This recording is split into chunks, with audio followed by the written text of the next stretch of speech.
Thank you very much. Well, thank you, Mr. President. This year is 200 years since the first immigration from Norway to the U.S. We come here early in your term. Appreciate that you take time. We have highlighted that very close cooperation. We are allies. We look after security in the north, in the Arctic. A lot of confidence between our services. We have discussed in detail the war in Ukraine. I have saluted the President for his initiative to make progress towards something that can be a ceasefire and an end to this terrible conflict. It is a complex picture, but it needs political will and push, and we have exchanged ideas on that. And then I think the President and his team have been open to hear our perspectives. And on trade, we have also emphasized that we can benefit, both of us, by trading. We can be complementary, and we can find good solutions. But first of all, I appreciate, Mr. President, the spirit and the tone of this conversation, which has been a confirmation of a very strong partnership. Thank you very much. Appreciate it. Any questions? Can I ask you Yes. first, Mr. President, have you spoken about the tariffs that you want to impose on Norway? Is there a chance that you can lower We spoke them, about lower trade, those tariffs? and we understand each other very well. I think we'll have no problem. You think that you will get an agreement? I think with we'll Norway? have no problem whatsoever with Norway. Mr. President, did you discuss a possible visit to Norway? Did you discuss a possible visit for President Trump to We Norway? didn't, but I love it. I mean, I've been there, and it is a beautiful place. They have. But I told the President that, you know, he is receiving us early in the term. He's welcome to visit Norway. We would like to have him, and it will be another way of emphasizing this strong friendship.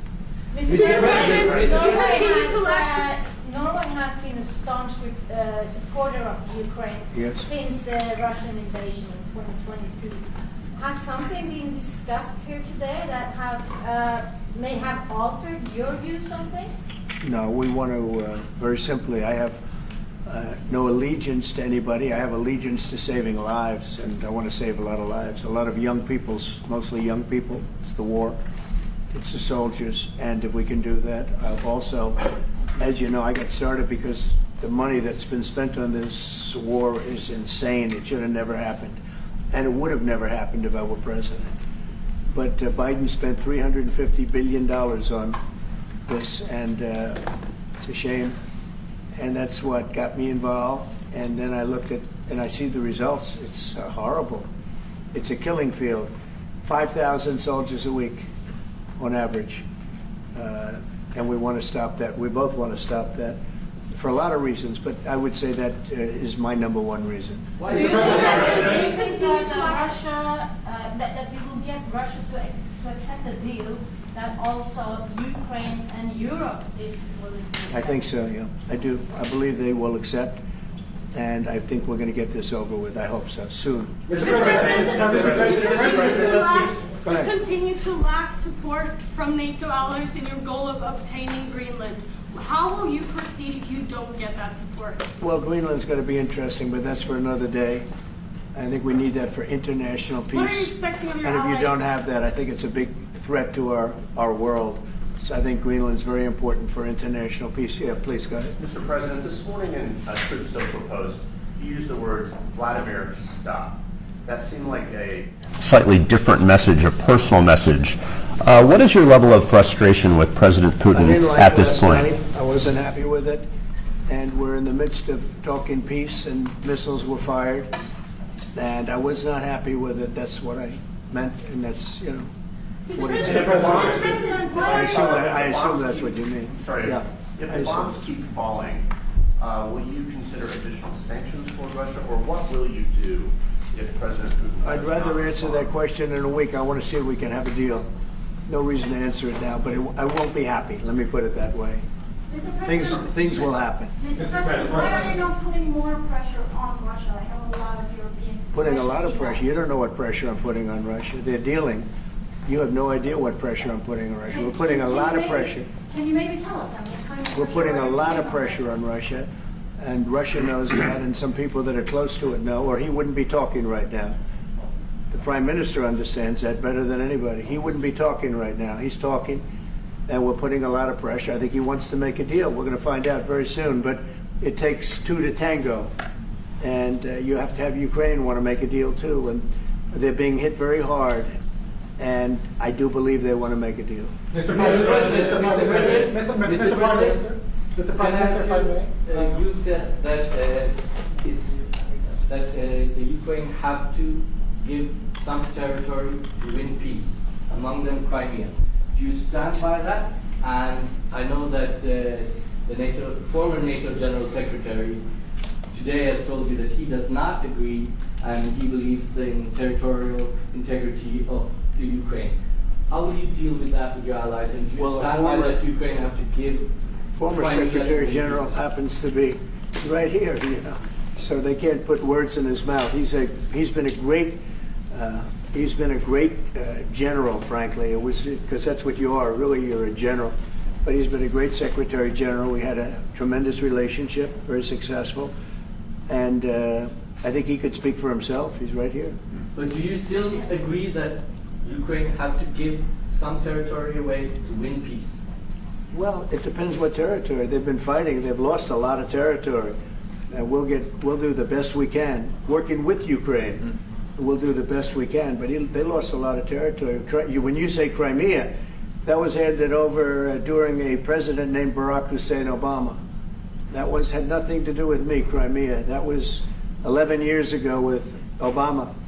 And they made a decision. There wasn't a bullet fired. There was no fighting. There was no anything. They just handed it over. Now they say, well, can you get it back?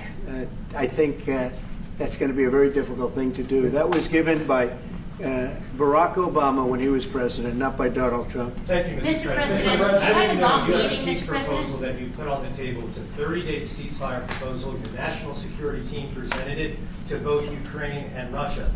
2 months ago, Ukraine agreed to that ceasefire proposal. Immediately, Russia has not. And my question is Russia the obstacle to peace based upon that, just getting to that 30-day ceasefire? I don't think so. I think that they both want peace right now. They're ready to do something. We'll see what happens. Complicated, very complicated. But I think they are both very much looking to make a deal. Marco, what would you say? Well, first of all, what was put before our partners was options to discuss about things that it would take to end a war. This war is endable. Both sides just have to agree to it. We've shown them a pathway forward. We've discussed those ideas. It was a good meeting yesterday. There'll be good meetings over the weekend. We've shown them the finish line. We need both of them to say yes. But what happened last night with those missile strikes should remind everybody of why this war needs to end. It's horrible those missiles landed. What's even worse is there are today people that were alive yesterday that are not alive today because this war continues. And the president wants to stop it. And everyone should be thanking the president for being a peacemaker and trying to save lives. That's what we're trying to do here. It's not our war. We didn't start it, as you know. But we're trying to end the dying. We're trying to end the destruction. And we've shown the path forward. We can see the finish line, but both of them have to get there. We're going to do everything we can to help them get there, but they have to ultimately say yes. Both and we are using a lot of pressure on both. You know, if you think we're just in there because we're nice people, and we are nice people, but we're using a lot of pressure on both. What concessions, Mr. President, and to your national security team, what concessions has Russia offered up thus far to get to the point where you're closer to peace? Stopping the war, taking the whole country. Pretty big concession. Mr. President, if you are going to take down the tariffs, what do you want Norway to buy more of from the U.S.? To buy more? Well, you don't need snow. You don't need skis. You don't need ski champions either, right? You have a lot of them. We just want to keep the relationship the way it is. We've had a great relationship. I think now maybe closer than ever, but we've had a great relationship with Norway. I think just keep it the way it is, kid. You can't do better. Really? Not even by, say, well, if they want to give us some additional concessions, that's okay. You can't do much better. Yes, yes. Mr. President, you've had a long meeting with Norway today. You said that Norway is doing a lot of things right, but on the Ukraine, if I can ask both you and the Prime Minister, did you find common ground today on Ukraine and the peace plan? Totally. It's totally common ground. The Prime Minister can speak about it, but I can just say he wants to see people stop dying more than anything else, and he'd like to see it end. He's going to help us end it. Can I say that to move towards an end of this war, U.S. engagement is critical, and President Trump made that possible. That is clear, that is obvious, it's really happening. Now the important thing is that both parties have to know that they have to deliver, and they have to feel the pressure to deliver. Ukraine is under attack. They are defending themselves. Lives are being lost. And we believe very firmly that there needs to be a ceasefire, the initiative taken by the US some time ago. It needs to be respected. And then to move on to something which both parties can own. That is the complicated part in such a dramatic war. And here I believe Europeans and Americans working together, as we do much closer now. And I salute the team of President Trump of being, open in that process. We had a good discussion on this today. And then we have to move on, and we cannot lose time because this is too much drama happening. One thing is people losing their lives, but it is a bad thing for Europe, and it's a bad thing for the world to having such a broad conflict going on. It can have ramifications far beyond Ukraine. Mr. President, Mr. President, if I forgot my question. I wanted to ask about. It's all right. That happens to the It happens sometimes, yeah. No, Mr. President, I wanted to ask about the. Well, actually, Zelensky has said that he wants more Patriot missiles. So far, has been no response from the United States. If you, and the United States, decides to pull out of negotiating for peace, trying to broker peace, does that also mean a no on Patriot missiles, a no on sharing intelligence with Ukraine? Let's see what happens. I think we're going to make a deal. And if we make a deal, that'll be wonderful. We won't have to worry about your question. You can ask that question in 2 weeks, and we'll see. But I think we're getting very close. The Prime Minister feels the same way, and we'll hopefully not have to answer that question. Mr. President, Norway is the third country to be officially invited to the White House after Liberation Day. Why did you invite Norway so soon to the White House? Because I like them. And I like your Prime Minister, and I like the way your government runs. And I respect the King. He's highly respected in Norway. It's a great thing, not an easy thing to do. He's done a great job. Yeah. Would you like an invitation to visit the King? Absolutely. You get me that invitation.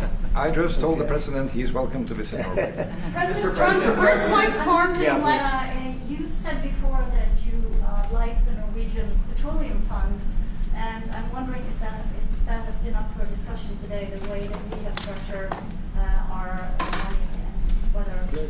Well, this fund was created in the late 1990s to save for future generations the income from oil and gas.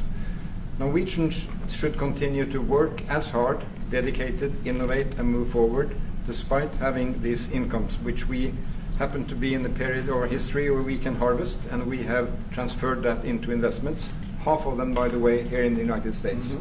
So I think this is a model which we have been able to explore. If we can share experiences, and we do with our colleagues in the US, you never copy this one-to-one, but there can be techniques and way of working that we have used in organizing our fund. Jens Stoltenberg was the finance minister when the first dollar entered that fund. So he is a safe hand to have as a finance minister today. What do you say? No, and as you said, Mr. Prime Minister, we are ready to sit down with the US to also work with them on if they want to establish a sovereign wealth fund, because we have a good experience with our fund.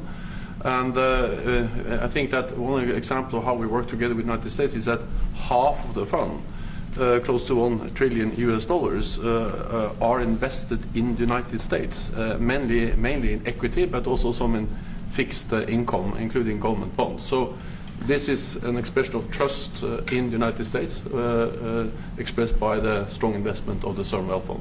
Then just briefly on Ukraine, since it was mentioned, we had a very good and extensive discussion about Ukraine, the path forward to peace. And as the Prime Minister said, we commend the US for pushing forward to try to find a negotiated solution. At the same time, we need to continue to support Ukraine, and therefore I'm proud that Norway has actually tripled the military support to Ukraine. And this year we will allocate close to $8 billion to Ukraine. That will strengthen them and also their hand on the negotiating table. If I may add to that, if there's a peace, and there will be a peace, we have a common responsibility in securing democratic Ukraine for the future. And the best security guarantee they can have is the ability to defend themselves. And we are investing in that. Mr. Prime Minister, if I may. As it relates to tariffs, Mr. President, when you unveiled your reciprocal tariffs on April the 2nd, the tariff rate for Norway was 15%. Based upon your conversations that you've had today with the Prime Minister, do you see that tariff rate coming down from what you proposed just a few weeks ago? Well, they have a great fund of $2 trillion. It's a big fund, and they don't have any debt. So I think they'd probably be willing to pay us more than that, I hope. Are the two nations in agreement? Mr. President, Yes. in 2018, your former Secretary of State Mike Pompeo called for an end to Russian occupation of Crimea. Why has this administration changed its stance on territorial concessions for Crimea? Well, the war started. It would have never started if I were president. This is a war that is horrible. All wars are horrible. This one is in particular bad. And I don't know that you can ever say there's going to be a winner to this, because so many lives have been lost. Not only soldiers, I mean, a lot of lives have been lost. I think that we want to do one very simple thing. It would have never happened if I were president. Zero chance it was going to, and it didn't. People say, how do you know that? Number one, it didn't happen. We never even discussed it. I would talk to Putin about it. It was the apple of his eye. Ukraine was the apple of Putin's eye, but there was never even a thought that he'd go in. And I think he understood that I would not be happy if he did. And it was only when I got out, and when you mention what happened to Ukraine years ago under President Obama and a vice president that was also president later, unfortunately for this country, what happened is large chunks of land were given up, and it was called Crimea, and that was a big thing. That was a big moment. But this isn't my war. This is Biden's war. This is a war that Biden was president when this war happened. But I'm trying to put out the fire, and I think we'll be successful. And if we do, we're going to save a lot of lives. Otherwise, and the Prime Minister had a statement. He said, "This is just a point in time. We're very lucky because this is a point. And if this doesn't happen, this could go on for a long time." Mr. President, will you have meetings with other world leaders when you're in Rome, sir? Future Democrat president? I don't think he will. I think he wants to make peace. I think he wants to end it, and I feel pretty confident of that. But we're gonna know pretty soon. Mr. President, will you have meetings with other world leaders when you're in Rome? Yes, I will. Which leaders do you want to meet, sir? Well, I'd like to meet them all. That would be nice. I'd like to take care of all of them, but we have many of them there, and they all want to meet. They want to meet about trade. And we are making some great inroads and great deals. You might want to speak about that, Mr. Secretary. We had a very successful bilateral meeting with the Republic of South Korea today. We may be moving faster than I thought, and we will be talking technical terms as early as next week, as we reach an agreement on understanding as soon as next week. So South Koreans came early, they came with their A game, and we will see if they follow through on that. President Trump, you're rounding up your first 100 days. Do you think you deserve the Nobel Peace Prize if you manage to create Do I deserve the Nobel Peace? If you manage to create peace? Well, maybe for the Abraham Accords. I don't want to get ahead of myself on this one, but they say for the Abraham Accords. And by the way, speaking of that, we're going to be filling it up. A lot of countries want to come into the Abraham Accords. We have 4. And Biden did nothing on that one, too. It's the same 4. But they're great countries, and they were brave doing it, and it's worked out very well. And we're going to be filling up the Abraham Accords. They're going to be, I think, filling it up very rapidly. Mr. President, could you say something about that? There's great, enormous opportunity to grow the Abraham Accords. But I would just point to one thing. Of all the leaders in the world today, no leader is working harder to prevent wars or end them than President Trump is right now. That's why we're talking to Iran. That's why we're engaged with Ukraine and Russia. It's the desire to prevent these wars from breaking out and to end the ones that exist already. And again, I just think it's tremendous for our country to be led by a president who desires to bring peace and establish peace and protect peace. So it's hard work. Mr. President, You know, Marco just mentioned something that maybe we should talk about for just a second, if we could, Mr. Prime Minister. And you're involved in it too, because you've been involved in the world and peace. But I think we're doing very well with respect to Iran, and we're having very serious meetings. And there are only two options, and the one option is not a good option. It's not a good option at all. And I think we're doing very well on an agreement with Iran, but that one, we're doing a lot of things, I will say, but that one is well on its way. We could have a very, very good decision, and a lot of lives will be saved. Mr. President, on the economy, there was a slowdown. Mr. President, on the economy, there was a slowdown as it relates to home sales in the month of March, the slowest pace since 2009. Is that an economic indicator, and perhaps the Treasury Secretary can weigh in on this as well, is that an economic indicator that concerns you about the broader U.S. economy? No, they had very good numbers on housing today, extremely good numbers, and that's despite interest rates, because, you know, if you look at what happened, everyone said, oh, I said I was going to get prices down. I did. Energy just hit $1.98 in a couple of states. It's way down. Energy's down, and we're about $64 a barrel. When I came in, and we were looking at $89, $90, $95. And by the way, that helps us solve the war too. Having those energy prices is a big incentive for Russia to also agree with solving the war problem. Groceries are down. When I was with you 2 months ago, you were complaining about eggs. I said, I just got here. I was here for about a week when the press started saying about eggs have gone through the roof. I said, I just got here. Tell me about eggs. And they happened. They went through the roof, and you couldn't get them. So we just had a big Easter egg hunt at the White House. Thousands and thousands of eggs, and the price was down 87%. So we did a great job. Housing is doing very well. We should lower interest rates. That's the Fed. I hope they lower interest rates. That's a smart thing to do. Be ahead a little bit, although already it's a little bit late. But in the end, we just have a great country. We have a very strong country, and we have every other country. I can't think of one country that doesn't want to negotiate a deal. And they either negotiate a deal or we set a deal that we think is fair. Because we don't have to go through all of these. It would be physically impossible. You know, you have so many people that really understand it, which is a very small group of people here. And we are going to, at some point, just set prices for deals. Some will be tariffed. Some treated us very unfairly. They'll be tariffed higher than others. But we've been ripped off for many, many years. The United States has been ripped off like no country probably in the history of the world has been ripped off for 45, 50 years.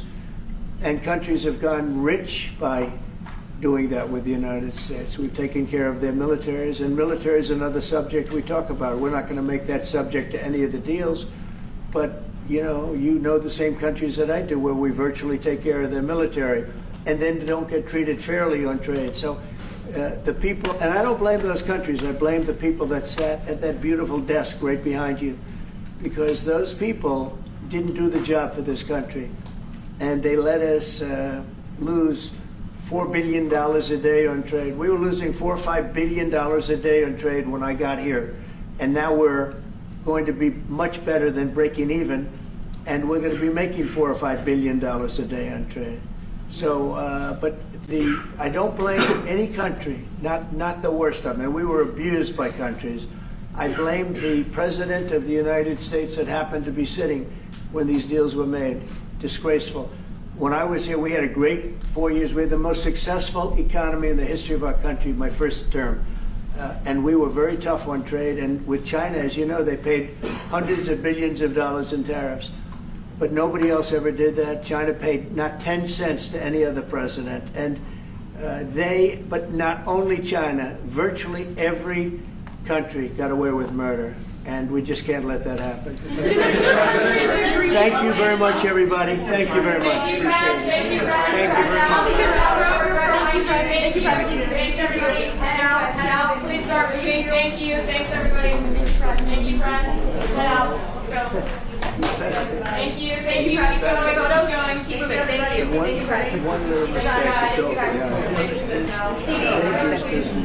one mistake. Peter, Al, thank you. I'm sorry. I just put Thank you.